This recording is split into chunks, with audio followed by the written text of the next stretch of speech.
Hi, hello, வணக்கம். நான் உங்க முருகேசா. இது டவரா டம்ளர். வாங்க பேசுவோம்.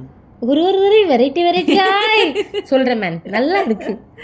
நைஸ். அத கூட சொல்லுவாங்க. பாரு உன் ஃப்ரெண்ட் எப்படி டிஃபரெண்டா சொல்றாங்க. இத வந்து அவ சொல்லலாம், நீ சொல்ற. அதான் சான் பிரான்சிஸ்கோ நாய் ஒருத்தி சொன்னாலே அவ சொல்லுவா இத முக்கியமா. இது அவளுக்கு மட்டும் தான் எபிசோட் அனுப்ப மாட்டேன். சரி பரவாயில்ல. நீ என்ன அனுப்புறது? ஸ்பாட்டிஃபை யூடியூப்ல இருந்து அவங்களே பாத்துக்க போறாங்க. சப்ஸ்கிரைப் தானே பண்ணிருக்காங்க. ஓஹோ அப்படி. அவ என்ன அப்படி பேசினா உனக்கு பரவாயில்ல. எனக்கு எந்த பிரச்சனையும் இல்லை. ஓகே. ஸோ இதுக்கு மேலே அசிங்கத்தை வாங்க வேணாம். ஸோ 4 மாதம் கழிச்சு நம்ம பிளான் பண்ணி போனால் அடுத்த ட்ரிப்பை பற்றி தான் பேச போகிறோம். அந்த ட்ரிப்பை எங்கே போனோம்? கொச்சி.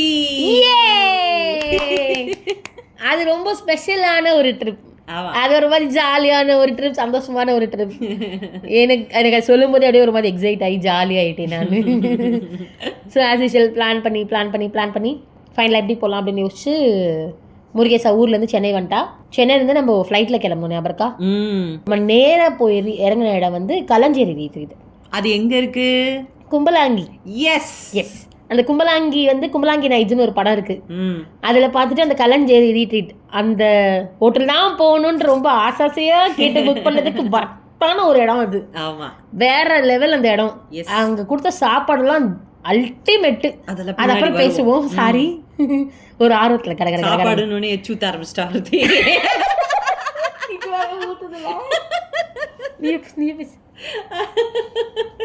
அங்கே நாங்கள் போன நேரம் என்னவோ கரெக்டாக 10 o'clock அந்த மாதிரி போனோம். வெயிலே இல்லை சுத்தமாக. நாங்கள் அப்படியே ஆன்னு பார்த்துட்டு வரோம். அப்படி இருக்குது அந்த இடம். உள்ளே போனோடனே ரூம் கொடுத்துட்டாங்க. ரூமுக்கு போயிட்டு ட்ரெஸ்ஸை மட்டும் மாற்றிக்கிட்டு கேஷுவல் ட்ரெஸ்ஸை போட்டுக்கிட்டு பால்கனிக்கு போய் உட்காந்துட்டோம். 10-11 மணி இருக்கும் நினைக்கிறேன். பால்கனிக்கு போய் உட்காந்துட்டோம். அந்த பால்கனிலேயே நான் படுத்து தூங்கிட்டேன். பாட்டு எப்பயும் போல் நாங்கள் இருந்தோம்னா அங்கே பாட்டு டீஃபால்ட்டாக எங்களுக்கு இருக்கும். ஸோ அங்கே பாட்டை போட்டுட்டு நாங்கள் அங்கே 2 பேருமே பால்கனியை தூங்கிட்டோம். உள்ளேயே போகிறோம். நம்ம 2 மணி வரையும் அங்கேயே தான் இருந்தோம். அவங்களாம் ஃபோன் பண்ணி சாப்பிடுதா வேணுமான்னு கேட்டதுக்கு அப்புறம் தான் ஒரு 2 மணி ஆச்சுன்னு எங்களுக்கு தெரியும். ஏன் நாங்கள் அந்த பால்கனியில் அவ்வளோ நேரம் உட்காந்துருக்க முடிஞ்சுது அப்படின்னா அதுக்கு ஒரு பெரிய காரணம், அவ்வளோ ஹார்ஷான சன்லைட் இல்லை மத்தியானம் அப்படின்றனால. அண்ட் நாங்கள் உட்காந்துருந்த வியூவிலேருந்து எங்களுக்கு நேராக தெரிஞ்சது என்ன அப்படின்னா பேக் வாட்டர்ஸ். எஸ், அதில் அந்த ஃபிஷிங் நெட்டு. ஆமாம், சைனீஸ் ஃபிஷிங் நெட்டு இருக்கும். ஸோ அது அங்கங்கே அந்த மாதிரி பிளேஸ் பண்ணி வச்சுருப்பாங்க. தென்னை மரம் அந்த மாதிரி நிறைய டிஃப்ரெண்ட் மரங்கள்லாம் வந்து அதுக்கப்புறம் பேக் வாட்டர்ஸ் வந்து ஆரம்பிக்கும். ஸோ அந்த பில்டிங்கே எப்படி இருக்கும்னா பேக் வாட்டர்ஸோட கரையில் தான் வந்து அந்த கல்லாஞ்சேரி ரெட்ரீட் அதுவே இருக்கும்.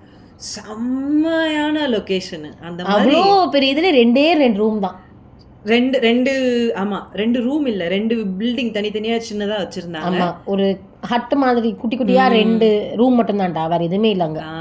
அம்மா பெரிய இடத்துக்கு அது மட்டும். நாங்க தான் ராணிகளா இருந்தோம். அங்கேயும் நாங்க மட்டும் தான் ராணி, யாருமே இல்லை. நாங்க இருக்கும்போது வேற ஏதாவது வந்துட முடியுமா? ஸோ அதில் அங்கே இந்த சினிமாவில் பார்க்குற மாதிரி அங்கங்கே அந்த குளிக்கிறது, அந்த நெட்டில் மீன் பிடிக்கிறது அதெல்லாம் நடந்தது. போட்டிங் போகிறது அப்படியே பார்த்துக்கிட்டு அப்படியே பார்த்து தூங்கி அப்படியே 2:30-3 ஆயிடுச்சு. அவங்க ஏதோ சாப்பாடு ஆர்டர் பண்ணியிருந்தாங்க. என்ன ஆர்டர் பண்ணி ஞாபகம் இல்லை. கூப்பிட்டாங்க, போய் சாப்பிட்டோம். மறுபடியும் வந்தோம். மறுபடியும் அதே பால்கனில் உட்காந்து பாட்டு போட்டு அதே வைப்பு தான். அங்கேயே தான் உட்காந்துருந்தோம். ஆனால் அங்கே என்னென்னா ஒருத்தர் மட்டும் என்ன சொன்னாங்கன்னா, போட்டிங்கை மிஸ் பண்ணிடாதீங்க, போட்டிங் கண்டிப்பாக நீங்கள் போகணும் அப்படின்னாரு. மறுநாள் மழை வந்துச்சுன்னா போக முடியாது, இன்னைக்கு போயிருங்க அப்படின்னு. ஸோ அந்த போட்டிங் எக்ஸ்பீரியன்ஸ் எப்படி இருந்ததுன்னு நம்ம அடுத்த எபிசோடில் பார்க்கலாம். பாய் பாய்.